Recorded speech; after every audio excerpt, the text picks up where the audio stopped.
So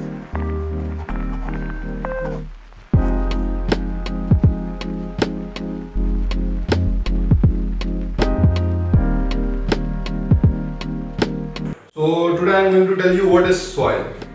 Okay, soil. First of all, what is soil? The definition of soil. Soil की definition क्या है? Soil is a habitat for plants and other organisms that grow within it. अब कई लोगों को ये नहीं पता होगा कि habitat क्या चीज़ है. तो habitat वो area है जहाँ पर plants, animals और living things यानी कि human beings भी grow करते हैं. This is habitat. Okay. Other organisms में ह्यूमन बींग्स भी आ जाते हैं, एनिमल्स भी आ जाते हैं और प्लांट्स को इसमें डायरेक्टली मेंशन किया हुआ है एंड दे ग्रो. ये चार मेन एलिमेंट्स हैं पूरी डेफिनेशन के जो कि बताता है कि सॉइल क्या है. तो सॉइल क्या है? सॉइल वो पूरा एरिया जहाँ पर हम लोग डिफरेंट मिनरल रिसोर्सेज पाते हैं, जहाँ पर हम लोग पौधे उगाते हैं, उन सब जगहों को हम लोग सॉइल बोलेंगे. और सॉइल की मजीद मैं आपको चीजें समझा रहा हूँ. यहाँ पर सॉइल मेनली बनती है तीन चीजों के कॉम्बिनेशन से: सैंड, सिल्ट एंड क्ले. इन तीनों के डिफरेंट परसेंटेजेस आपस में मिलते हैं तो वो सॉइल बनाते हैं. और अलग अलग परसेंटेजेस जब मिलते हैं तो वो अलग अलग टेक्सचर देते हैं. इसके अलावा मैं आपको डिफरेंट टाइप्स ऑफ सॉइल बता रहा हूँ. इन चारों को हम डिफरेंट टाइप्स ऑफ सॉइल्स भी कह सकते हैं और ये चारों मिलकर एक पर्टिकुलर टाइप ऑफ सॉइल भी बनाते हैं. ठीक है, तो सबसे पहले हम मिनरल्स पार्टिकल्स जो है इसको डिस्कस करते हैं. मिनरल पार्टिकल्स ये इनको भी कहेंगे सैंड, सिल्ट और क्ले को. ये भी एक पार्ट ऑफ मिनरल पार्टिकल्स हैं.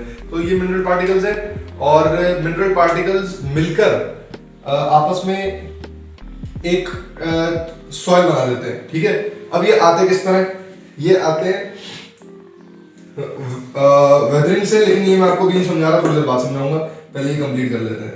दूसरा है ऑर्गेनिक कंटेंट. ऑर्गेनिक कंटेंट ये होता है कि जब एनिमल्स या प्लांट्स डेड हो जाते हैं, मर जाते हैं, तो उनका जो डेड बॉडीज होती हैं, उनका जो मरा हुआ मवाद होता है, dead gate mix with the soil. ठीक है, वो सॉइल के साथ इसका मिक्स हो जाता है. आ रहा समझ में? यस. हाँ, तो this is how it happens. और वो आपस में मिक्स होने के साथ साथ उसके साथ मिनरल्स भी मिक्स होते हैं, वाटर भी मिक्स होती है, चारों मिलकर एक कॉम्बिनेशन बनाते हैं. Okay. Third type is air. एक चीज होती है स्पेसेस या पोर्स. पोर्स की एक बेहतरीन मिसाल हम लोग ये ले सकते हैं, जिस तरह नाक के अंदर कुछ होल्स होते हैं, टाइनी होल्स, जिधर से ऑयल पास होता है, दैट आर कॉल्ड पोर्स. ये सबसे मोस्ट पॉपुलर है. अगर आप गूगल पे सर्च करेंगे आपको सबसे पहले यही का पता चलेगा कि दीज आर कॉल्ड पोर्स. तो चेहरे पे भी होते हैं इस तरह के जो टाइनी टाइनी सुराख होते हैं, और बड़ों को भी थोड़ा बहुत निस्बतन हम पोर्स कह सकते हैं. ठीक है, जिस तरह इसमें यहाँ पर पोर्स का लफ्ज के साथ स्पेसेस लिखा हुआ है, स्पेसेस. तो उनके बीच में जो हवा के पार्टिकल्स आ जाते हैं, those are the air element of the soil. Okay. Fourth is water.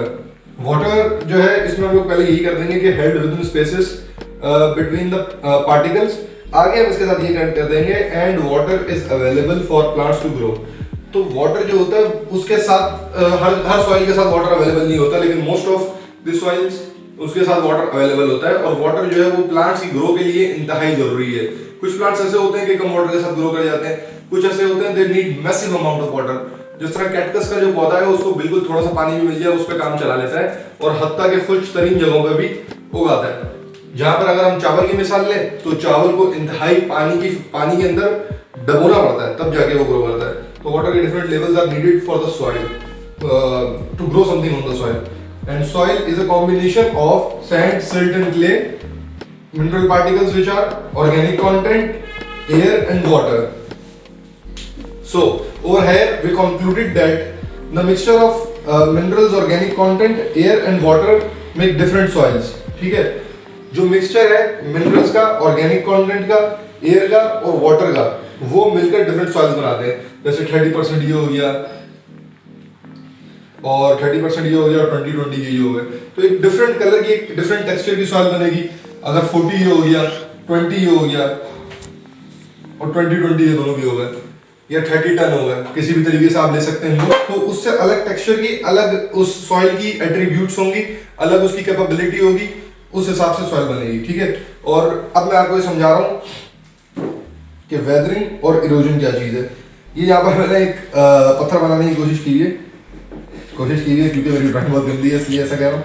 तो इसको बीच में से जब ये टूटेगा तो इसके अंदर बहुत सारे मिनरल पार्टिकल्स होते हैं, that will get involve into the soil. इस तरीके से मिनरल्स जो है वो ऐड होते हैं सॉइल के अंदर.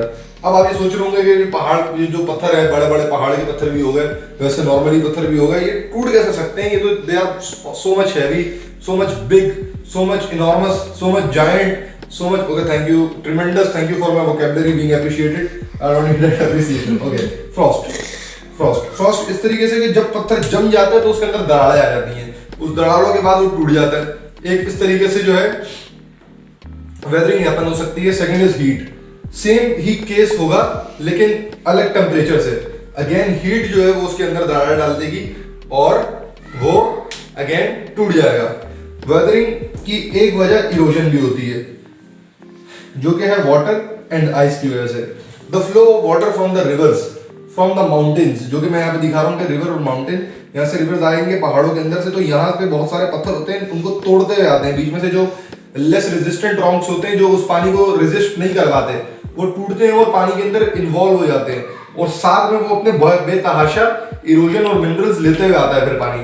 So that is how minerals get involved into water from the process of weathering, which is a subtopic known as erosion. I hope you understand the video and you understand the concept of soil. Subscribe the channel, like the channel, comment, share, फलाना धमाक वगैरह वगैरह. I hope you enjoyed the video. Meet you next time soon, inshallah.